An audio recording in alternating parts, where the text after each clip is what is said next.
Stress, I'm more consistent and disciplined. In this guide, you're going to see my trading plan every week, exactly what I do every single day. I skip Saturdays, Sundays, and Mondays, and I tell you why, and I tell you what to do on the days you are going to trade. Literally everything is spoon fed to you here. Everything that you need to understand is going to be completely digestible for you in this guide. So I'm also going to go through it fast. Keep this in mind. I'm going to go through it very fast. No rambling, just getting to the point on everything that we have here. Okay, let's get started.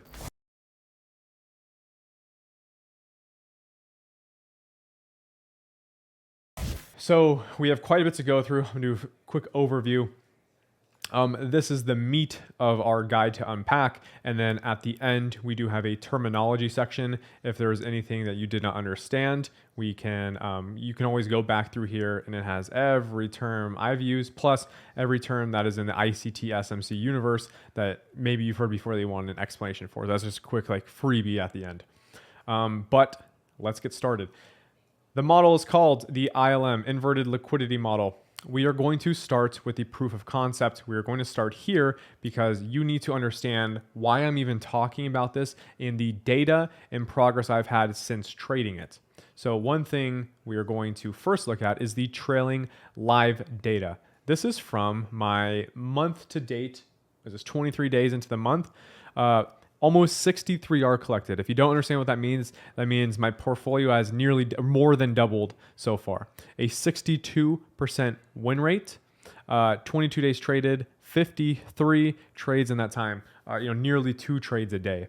Obviously, average trades that you can see at 2.88 recorded. Max consecutive wins 5. Number of consecutive losers 2. So fantastic stats so far. This is available in the guide that you guys will have. So you can check through all this, and I have every trade recorded as well, but I need to let you guys know of this beforehand. You can go to the green data sheets. There's a link to the Google document. One more thing to note as well is next to the trailing live data, I have video sessions of a lot of these trading sessions where I explain the model again. So if you want more videos, they are right here. You can go click on all of them and you'll have a Loom link. Let's move forward.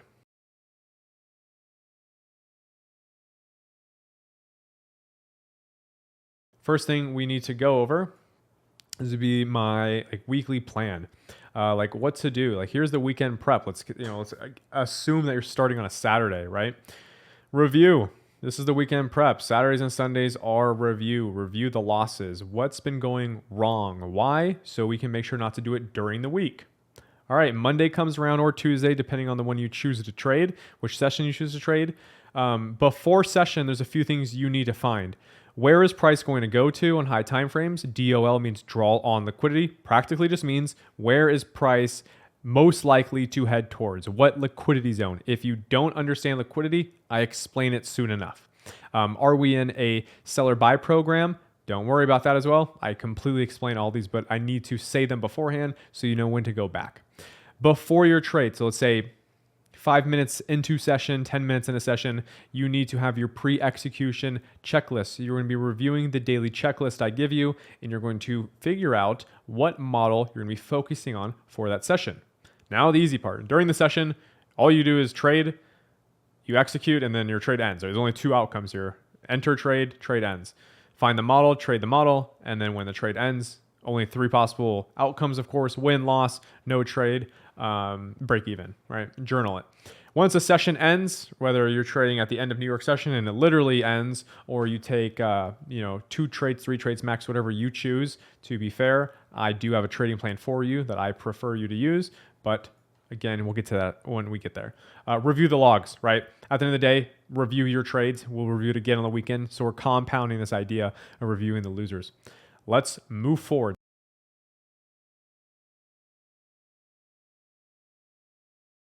Now, the fun part. Entry model simplified. Up here, we have a daily checklist. I'm going to go through this last because there's a few concepts I want to explain first. The 2 main concepts inside this guide are going to be fair value gaps and liquidity. If you already know about fair value gaps and liquidity, watch this so I can explain to you my idea of them, because our theories may be different. If you have no idea what these are and you want to learn more, I'm going to break it down completely for you. We're going to start with fair value gaps. What are they? People have a lot of overcomplicated explanations. This is truly what it is. Leftover orders. Price moved fast, created a gap. Orders were left behind. If price comes back to the zone, orders will be filled, and the continued direction it will go in the continued direction, right? If it was previously trending up and price reverts back, it's going to trend up again once those orders have been rebalanced. I'll show you an example shortly. Fair value gap, imbalance in the order book. We already know this. Leftover orders waiting to be filled. Time for examples. Most of us need to be visual learners because we're trading and it is a visual game.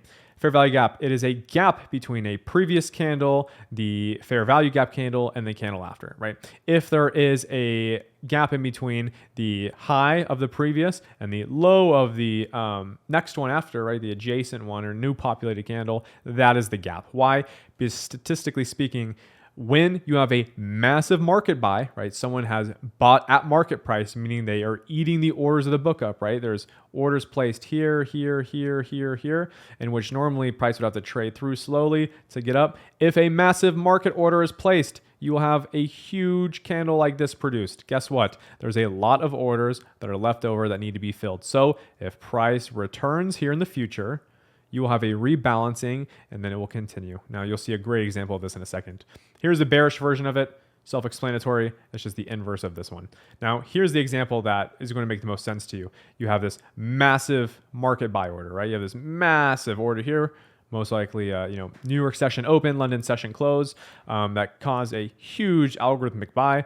Whatever it may be, we know there's a gap here. So as price trends up, if we do have a reversion of price to the zone, we can expect for those previous orders that did not get filled to fill, and then the continued direction to continue. I guess there's a better way to say it, but the direction that it was trending in before, it will continue to trend in that direction as long as that gap fills. All right. Next up, there's a few different ones and we're going to rank them, right? So we have a fair value gap called a BPR. This is our most powerful one. It's when a bearish fair value gap and a bullish fair value gap overlap.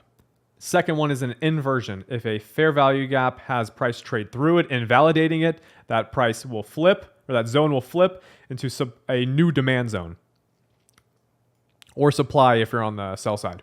And then a normal fair value gap, nothing special about this one. This is the one I'm teaching about right now. So there's 3 different ones and they all have different strength levels. Now, the second version of a fair value gap is just when one fails. So an inverted fair value gap is a failed fair value gap. Just like an order block or a breaker block is a failed order block. An inverted fair value gap is a failed fair value gap. And they all have value, right? There's a consistency to them.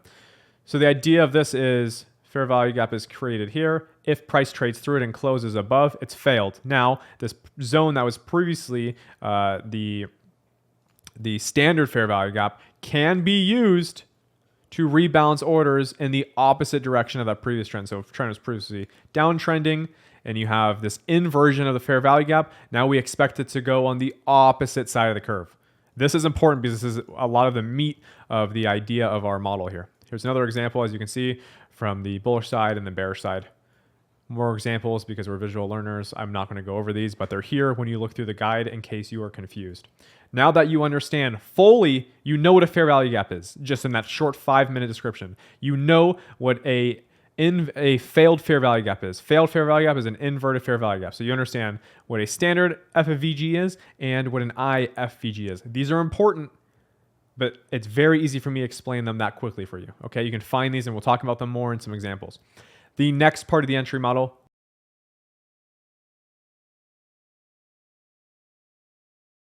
liquidity. What is liquidity? A lot of people overcomplicate this. All it is buy and sell orders. That's it. There's nothing else to it. Do not overcomplicate it. Find where those orders are or where they will be produced.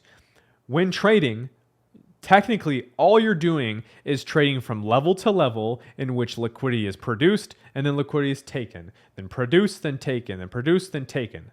That's it. Like, everyone tries to overcomplicate it to make it sound like it's more difficult so they can sell you some course or some program where you believe the only way for you to figure it out is to get the information from there, from them theorizing it.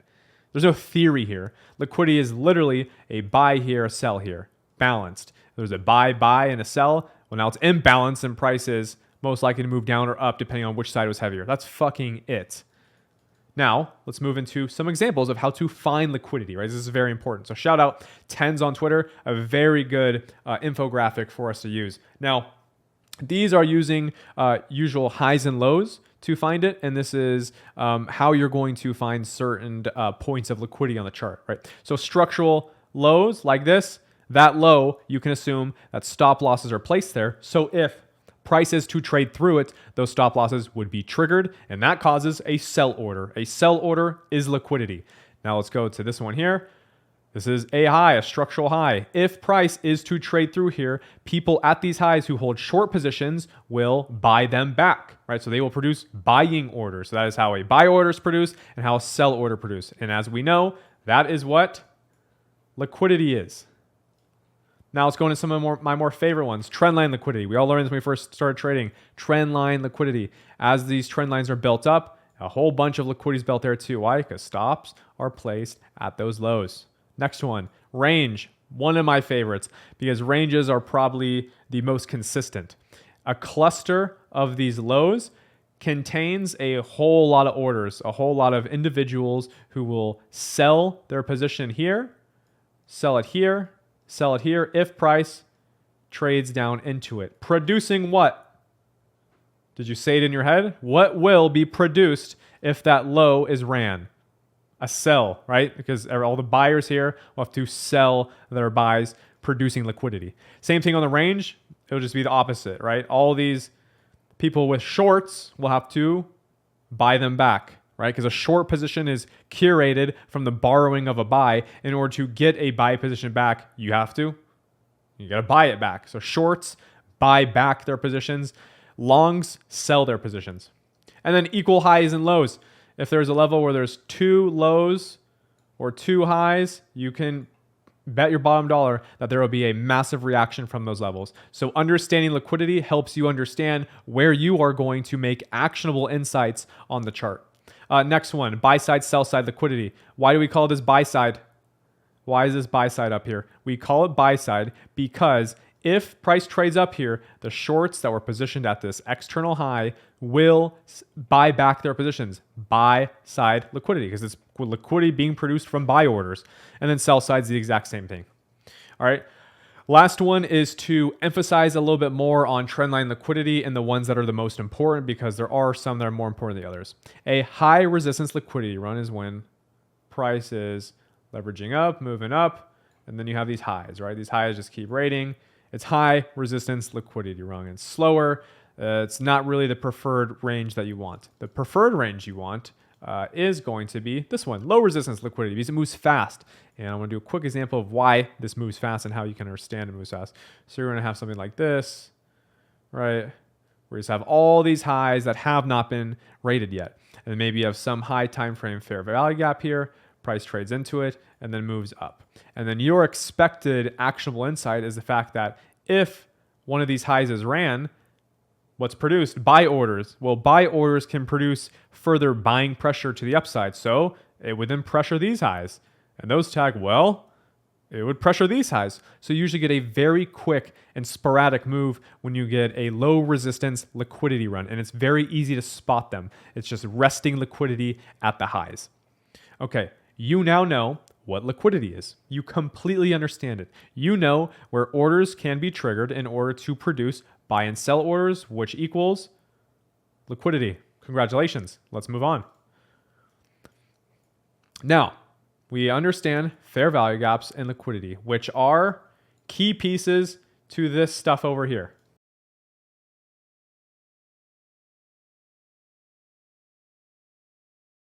So we'll get to that in a second. But what I now need to describe is your checklist. So daily checklist, something people don't give you because they don't have it themselves. I have this because I use it every day. This is how I enter and exit trades and curate actionable insight for myself. Let's get started. There's two places to go on the daily checklist. You have a simple one, which more advanced, all you have to know is the simple 1, 2, 3, 4, 5. If you're less advanced and you need a walkthrough, that's okay. Let's start. Is it a weekday? No? Okay, go do something else. Why are you trading on a weekend? There's no volatility. There's no major international market trading right now. That's for my crypto traders. Is it a weekday? Yes. Are you trading during a major session? No. Why do I need to trade during a major session? Well, first off, if you're trading crypto, we need volatility. We need massive international exchanges open. We need NASDAQ open. We need New York session, NASDAQ, ES, US 500. We need London open. If New York's not open, let's trade it during London. There's a lot of money being exchanged. It helps us with volatility.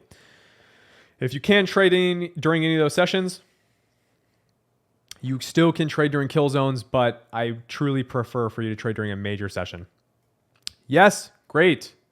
Top-down analysis time. Blue is action. Blue is when you take action. If you're trading during a major session, well, it's time to figure things out. Just like I said over here, before session, time to figure things out. Time to figure things out before your session. Top-down analysis, you're going to go to the hour 1 time frame, hour 4 time frame. You're going to mark out key levels. What levels do you mark out, you may ask? What levels do you mark out, you may ask? Find liquidity, like I just taught you. Mark out those levels. Find key high time frame levels and the current bias. Okay? We'll explain the bias part in a second when we're over here, okay? I got something that will help you a lot. Low time frame analysis. Same fucking thing. Instead of being on the H1 and H4, now you're on the 5 minute and 15 and you're marking out the same shit. Mark out key buy side, sell side liquidity. You're going to be marking out key structural liquidity. Did you find some equal lows? Dope. Mark them out because it's where we are going to make action happen. Also mark out key fair value gaps. Don't worry about order blocks as much if you don't understand them. If you're in Playbit, we have a guide. But if not, just focus on fair value gaps. Next question. Have you traded ILM before? If no, okay, that's fine. Just do not trade it live. Go demo it a bit. I want you to build confidence in it. I have a bunch of confidence in it because I've traded it a lot so far. So if you are just initially getting into the market and you want to try ILM and you're watching this video, please go trade it and sample it a bit, maybe 20, 30, 40 trades. Sample it, understand how it works before trading on your live account, just so you understand how the fuck it works. Just watching my video is going to give you the complete foundation. It's up to you to build upon that foundation, which is live executing. All right, if yes, great. Then you're going to choose which model of the ILM you'll be using, and this is going to take us all the way over here. We talk about the different models. All right. Once the trade's been executed, record the outcome. Share your executions with me in Playbit so I can critique you and tell you what you did wrong or right. Not in Playbit, well, you guys have a link here that you should click because we're on waitlist only. Only way to get through the waitlist is for us to interview you, or you can use this bypass link. So if you are so eager to join, you have a bypass link. It's the only one we have right now. Now, you understand fair value gaps. You understand liquidity. You understand what to do every day. Now, all you got to ask me is like, hey, I know what to do every day, but like, what am I actually doing? Where's the model? Great thing you asked, because now it's time to go into the model.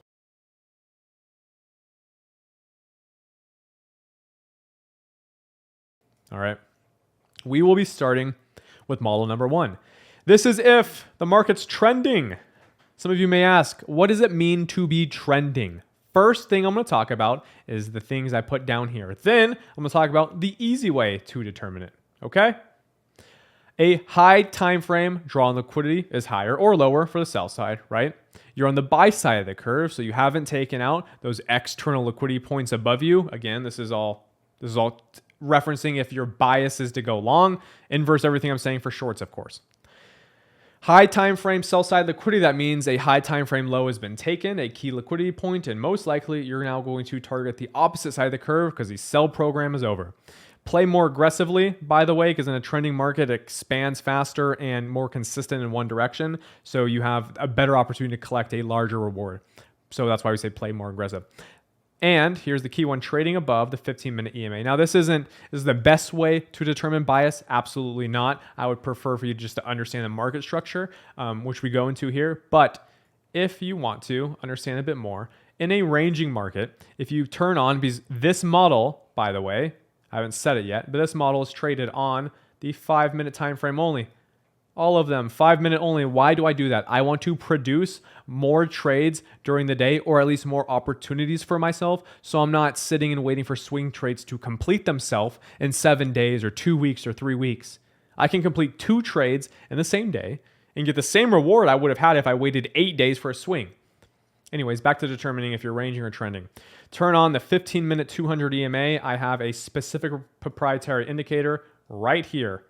It is important that you use this one because if you're on the 5-minute, 1 hour, 4 hour, and not the 15, this one will populate the 15 anyways. Anyways, this is how you determine it. If you are consistently closing above, then closing below, closing above, I mean, you can see it relative to this chart. It is just chopping alongside this EMA, not really giving you direction. If that happens, what should you declare is the market you're in? Ranging, okay? If you have a very clean respect of this EMA, you break it and then you respect the downside. Now what can we say? You're trending, okay? Very easy to determine that using that model. Now let's get into what the fuck is ILM. ILM retest is the first one I want to talk to you about. It is a high success rate, but it occurs less frequently. Okay? 5-minute time frame. This is exactly what the schematic looks like. All right? You have a key liquidity low. You've learned about these. The low gets rated, and then you look for an inverted fair value gap. You learned about these. If the 5-minute closes above it, you will look for it to come back, test it again, and then enter stop losses below that local low, and then target the next set of liquidity, just like these beautiful equal highs like I talked about earlier. Moving on to the next one. Also, the sell model is the exact same. It is just reversed. Now, before we move on to the next one, I need to talk about EMA bias and why using the EMA may help you. You don't have to, but it absolutely can help you. First things first. If price is trading over the M15 200, this is easy. Just look for longs. If it is over that squiggly line in this proprietary indicator I gave you on TradingView, you just look for longs. It makes your job easier. There's less stress. You do not need to worry about catching every move. You're like, okay, I'm just going to catch the longs. And it's like, all right, cool. Base hit, base hit, base hit. That was fun. You had a good day. Same thing with the short side. If you're trading underneath it, just look for shorts. Why? Because that's where the trend currently is. You're welcome. One question I did get asked, which is fantastic. If you're trading above that side of if you're above the 200 EMA on the 15-minute and you have a long bias, is it okay to take a high value short trade? Absolutely. I'm not going to stop you. If there's a high value short trade, like a low resistance liquidity run built up and you're trading quite far away from that 200 EMA, there's a good chance you'll get a retracement. So if you see a short model that's high value, A++, absolutely go ahead and take it. Now, you see this thing I said here, use both. What's this mean? Well, model 1 is trending. So in a trending market, you have multiple opportunities. You can use the retest method and you can also use the quick entry. What's the quick entry?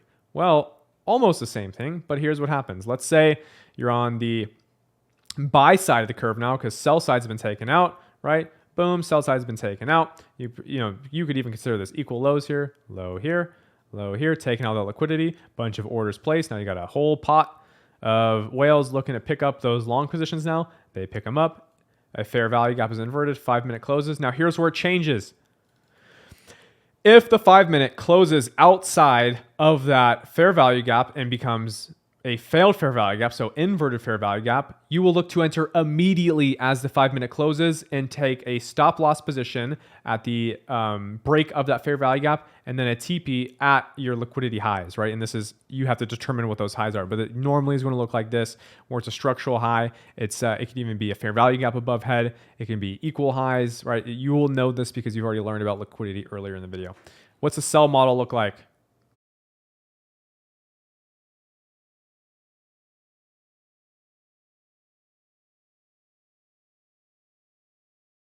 It's the same, it's just reversed, okay?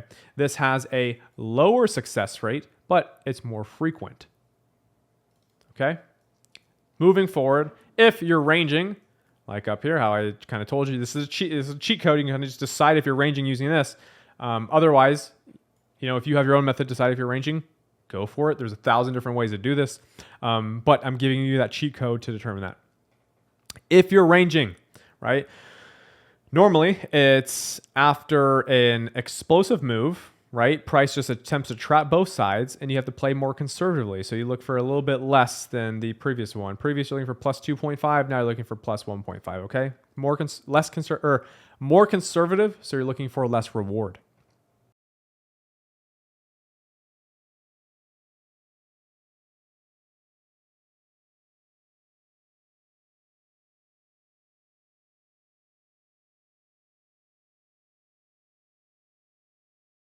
First model you have here out of the two variations, ILM range bound conservative. What does this mean? Well, previously what you would have been doing is having your sell side liquidity raid. You have the model show up. The fair value gap is invalidated, right? IFVG is occurring. So you take an immediate entry on the 5-minute close above that. And then what do we change? Why do we call it conservative? What's the change for conservatory? Well, you only take it to the next high. Right? You only take it to the closest point of liquidity instead of extending it, right? When you could have, right? Look at this trade. This trade could have been successful if he extended his TP all the way up here because it eventually hits. And entry didn't hit by then and stop loss didn't hit by then. So it could have been a very successful longer term trade, but your job's not to hit the whole pie. Your job's not to climb the whole tree. Your job is to just grab that fruit that's right there in front of your face, that low hanging fruit. And here, obviously, we also have a short position here, right? Buy side liquidity taken. A fair value gap fails. We take entry on 5-minute closure. We don't want much reward. We're just looking for a quick trade. Bada bing, bada boom. It's very simple, boys. What's the sell model look like? It's the exact same. It's just inverse. High success, more frequent, less reward. Now, for your day, if you choose that you're using model 2 range bound, you can only choose one of these. I would prefer for you not to use both of them during the same session, okay? ILM range bound, lick to lick. Got to change that name probably. But anyways, this is lower success. It's less frequent, but a lot of reward. Now let's describe this one. So the idea here is, and this is for a short program. Most of these have been for buy program, buy program, buy program. This is for the short program.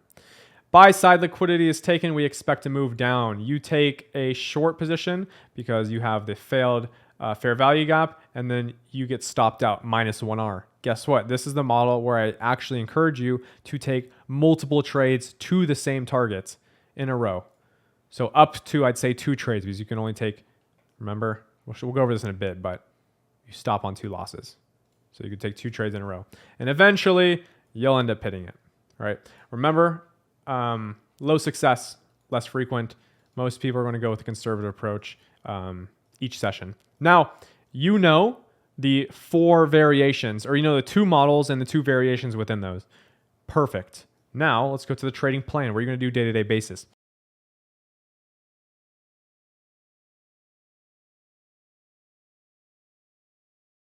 Max trades per day, 2.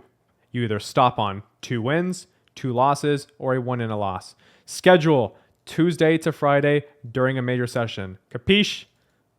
Don't fuck it up. I'm making it as simple as possible. You can't fuck it up, to be honest. Is there an idea for partials or break even? Yes, and if you want to use it, here it is. Statistically speaking, my stats are from either a loss or a win, no break-even potential, or multiple take profit. But there is a model, and here it is. TP1 would be a minimum of 1.25R. You sell almost all of it, 80%. TP2, I'd want you, if you are going to have a TP2, to have 1.6, 1 to 6 R&R, and then you just sell the rest of your margin, okay? In what events are you going to be moving stop loss to break-even? If you have a TP2 and TP1 hits, move stops to entry. If price is over plus 2.5R and you haven't sold, move stops to entry. Capiche? Very easy. Okay, next is a fun part.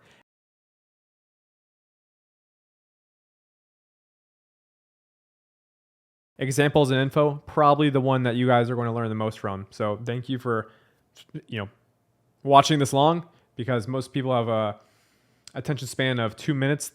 Not even that, thanks to TikTok. So let's get into it. Retest trending. It's the same thing I explained before. I even have a little paragraph that explains it even more in depth. I don't think I'm actually going to go over these. I'm just going to talk about them in the charts, but as you guys download the guide, here is more information for you to make sure you're never confused. Example 1. Price is what? Trending above, okay? Next up, you're trending above the 15-minute 200. You took local SSL. So just mark these off. M5 inverted fair value gap has formed, or a previous standard fair value gap has failed. It has retested, taken into the new highs. Bada bing, here's 1, and there's 2. Pretty simple, I know. That's why I love it. Next up, we'll go over a short position, right? Are you ranging? Of course. A beautiful range. Respecting that 200 EMA on the 15, right? Trending under the 200 EMA. M5 fair value gap fails, so you enter on the retest. There's the retest. Enter. Obvious SSL below. Boom, boom, boom. You have trend line like here. We know that this is the target. And we know because it's so close to the external SSL that most likely both are going to be tapped. Congratulations on your winning trade. Next up, quick entry trending. We want to see price. Actually, I'm not going to, I forgot. I'm not going to actually explain these. It's the exact same thing as in the guide, but there's more. This is more information for you guys. I want to make sure this video is quick and I make the best use of your time. Take this, for example, no EMA used here. Sell side purge right here. Sell side low purged. Now, when liquidity is purged, all you have to look for is some sort of fair value gap to fail, which produces the inverted fair value gap. As soon as the M5 candle closes outside, you enter. Enter at market. Target buy side liquidity highs that are unpurged. Guess what? Unpurged. This high here was purged, so you wouldn't use that. And you also wouldn't use the purging high. Stops below the lowest candle that was used in the fair value gap. So this candle here was used. Let me clean this up 1 second. This candle here was used inside of it, and it also produces the lowest leg, so stops below that collection. All right, let's move on to a short example. Now, this is a great one.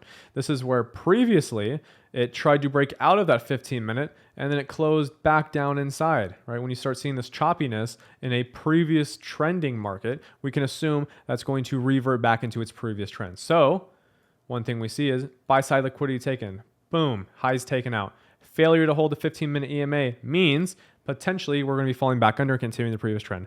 Obvious sell side liquidity low, right? Equal lows. Juicy. We want to take out those, like used to be, you guys probably used to be these traders that had stops at those lows and would get stopped. Now what you're doing is profiting off of them. So you're profiting off your old self. Enter on the 5-minute candle closure and then take it short. Congrats on the winning trade. Conservative range, again, if you want a short paragraph of me explaining it thoroughly, there it is. For the sake of the video, I'm not going to go through it. Conservative range, what does it look like? You have a range high, you have a range low, price is just trending within it. How are you able to profit off this? Most people just don't trade it, but there's a ton of opportunities. Buy side, liquidity is taken, look for a failed fair value gap, enter at market, take it into a low or an imbalance. Here I took it into a minute 5 order block.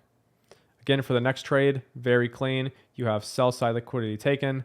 Then you have stops at these lows because here's your failed fair value gap. Gets close to stopping you, but it's okay. You trust the trade. Stops at this most recent high. Boom. Again, conservative. You're not trying to make much. 1.5R is really all you need. And then again, you have one here, right? Another beautiful one. Sell side taken at these lows, which was your previous stop loss, but it doesn't matter because you already are out of the trade for a profit. Here's your M5 fair value gap failure. Enter at market, take into the highs. You don't need, these highs don't matter anymore, right? They've already been purged. So just target the next ones. How simple is that? And how much stress is that taking off you knowing that you have a good model here? And then we have an example of a loss here where you have, where is it? M5 failure. So you would have entered and then you would have got obviously stopped out. So let's move forward. Lick to lick range. And this one I'll explain more. If we can't trade often during our session, we easily look for swings or longer holds. It can take a few tries, but the R&R is huge when it happens. Win rate is lower as well. Remember that. Here's the first example of lick to lick. Here's an example of taking a loss as well, right? Because normally you'll probably take one loss. Here's the 5-minute failure. I enter. I believe that these highs are going to be protected. That's my fault. You should have waited. So I had to wait for internal buy side to run, and then eventually the external buy side ran. And now you can look for the model. Now you can look for the failed fair value gap for the ignition, right? Or sorry, the ignition of your entry. And then you take it all the way to the low.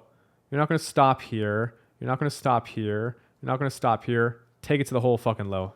Grab the whole cake at that point. And here's another one. One of the earlier trades I took on ILM, but failure for M5 fair value gap. I took entry, got very close to my TP, but wasn't enough, of course. And then it failed. I got stopped out here, -1R. And as you can see, sell side, these were juicy lows, just perfect lows taken out. And then I saw the model show itself again. So the ignition factor started. There's the ignition failure. I take entry, and I take it all the way to these equal highs up here. Bada bing, bada boom, great trade. There you go. Now you know every model of the ILM. You know the schematics for them. You know the variations. You know what they look like in real time. You also have a complete descriptor of every single one. Congratulations. I can almost guarantee you no other trading model you have has done this for you. By the way, shameless plug, Playbit community, premium Discord. We have every single week new PDFs being curated about something that you want to know in the space. Prop firm trading, smooth edges, which is a form of liquidity, fair value gaps, unicorn entry function, yada, yada, yada. We have it all there. But that's the plug for the video. Anyways, moving on to the next section.